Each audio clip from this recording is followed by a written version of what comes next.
রাজশাহীর গোদাগাড়ী উপজেলার কাকনহাটের দৃশ্য এটি।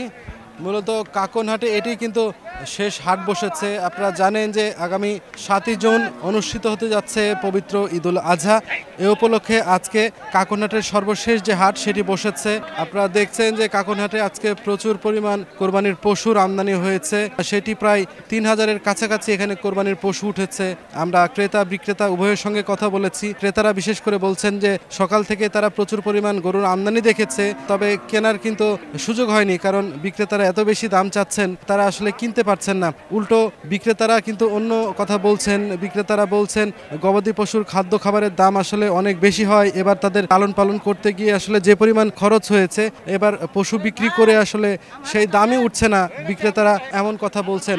আপনারা দেখছেন যে এখানে প্রচুর পরিমাণ কোরবানির পশু আছে। বিশেষ করে এখানে যে পশুগুলো উঠেছে অধিকাংশই খামারে লালন পালন করা দেশি কোরবানির গরু, এবং এই গরুগুলো কিন্তু দুপুর গড়িয়ে বিকেল নাগাদ জমজমাট বেচা কেনা শুরু হয়েছে। বিশেষ করে আপনাদের জানিয়ে রাখি যে রাজশাহীর যে কাকনহাট সেটি বেশ ঐতিহ্যবাহী একটি হাট, এবং এই হাটটির সাপ্তাহিক বৃহস্পতিবার করেই বসে, যে কারণে এটি আসলে শেষ হাট হিসেবে আজকে হাট বসবে। এবং আশেপাশের যারা এখনো কোরবানির পশুটি কিনতে পারেননি তারা আজকে কোরবানির পশু কিনতে আসছেন। পাশাপাশি শহরের থেকেও কিন্তু অনেকেই এই হাটে আসছেন, কারণ শেষের দিকে কিছুটা দাম কম হবে এমন ধারণা অনেক ক্রেতাদের মাঝে আছে, যে কারণে আসলে তারা এই হাটে কিন্তু দূর দূরান্ত থেকেও অনেকে আসছেন। আমরা হাট ইজারাদারদের সঙ্গে কথা বলেছি, বিশেষ করে হাটে যেসব আইন শৃঙ্খলা রক্ষাকারী বাহিনীর সদস্যরা আছে তাদের সঙ্গে কথা বলেছি। তারাও যেটি বলছেন যে হাটে যাতে কোনো ধরনের কোনো সমস্যা না হয়, নির্বিঘ্নে ক্রেতা বিক্রেতা উভয় কোরবানির পশু বেচা কেনা করতে পারে, সেই জন্য তাদের পক্ষ থেকেও কিন্তু বাড়তি নজরদারি রাখা হয়েছে, বাড়তি নিরাপত্তা ব্যবস্থাও কিন্তু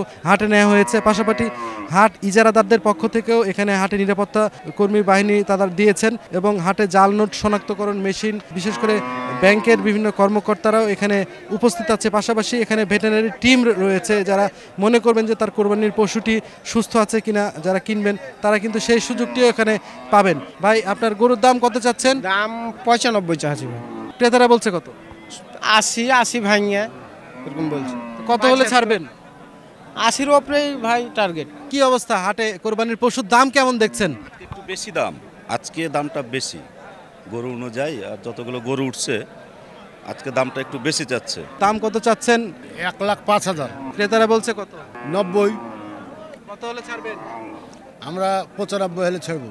আপনারা শুনছিলেন যে আসলে অল্পের জন্য আসলে কোরবানির পশুগুলো বিক্রি হচ্ছে না, কোনো ক্ষেত্রে 5,000-10,000 টাকার পার্থক্য থাকছে। এই হাটের যে বেচা বিক্রি সেটি আরও অনেকাংশে বৃদ্ধি পাচ্ছে, এবং সাধারণ ক্রেতারাও কিন্তু বাধ্য হয়েই, যেহেতু তাদের কোরবানির পশুটি নিতে হবে, সেক্ষেত্রে তারা দুপুর গড়িয়ে বিকেল হওয়ার পর থেকে কোরবানির পশুটি নেওয়ার দিকে বেশি ঝুঁকছে। কিছুটা দামাদামিতে কম বেশি হলেও তারা কিন্তু সেটি মেনে নিয়েই তাদের পছন্দের কোরবানির পশু কিনছেন। তো এই ছিল আমার কাছে রাজশাহীর কাকনহাট থেকে সর্বশেষ সাইফুর রহমান রকি, সময় সংবাদ, রাজশাহী।